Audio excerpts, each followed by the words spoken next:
বন্ধুরা, তোমাদের কাছে একটা বিষয় শেয়ার করি। বলতে পারো তোমাদের কাছে এটা আমার একটা প্রশ্নও বটে।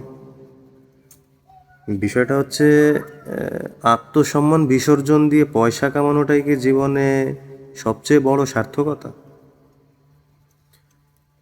কেননা আজকাল এই ফেসবুকে বলুন, ইনস্টাগ্রামে বলুন, কন্টেন্ট বানানোর নামে বিভিন্ন মানুষ, আমি মানুষ উল্লেখ করেই বলবো, ছেলে মেয়ে কেউই পিছিয়ে নেই। তারা যা করছে এগুলো নিজের পরিবারের সাথে দেখা যায় না, শেয়ার করা যায় না।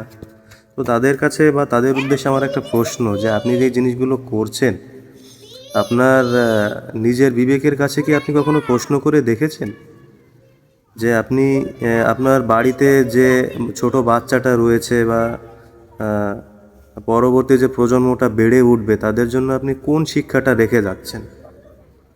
তারা কি আপনার এই অশ্লীল জিনিসগুলো দেখে বড় হবে? তাদের জন্য আপনি কোন শিক্ষাটা রেখে যাচ্ছেন? আপনি ভালো কিছু দেখান, সমাজের জন্য ভালো কিছু করুন, যাতে আপনাকে মানুষ নিজে থেকেই ভাইরাল করে, নিজে থেকেই আপনাকে ফলো করে।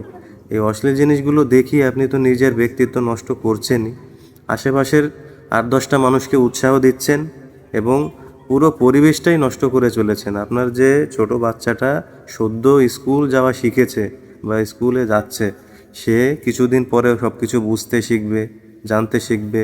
তখন সে নিজেকে জিজ্ঞেস করবে যে তার মা এগুলো করতো বা তার বাবা এগুলো করে লোকজনকে দেখাতো।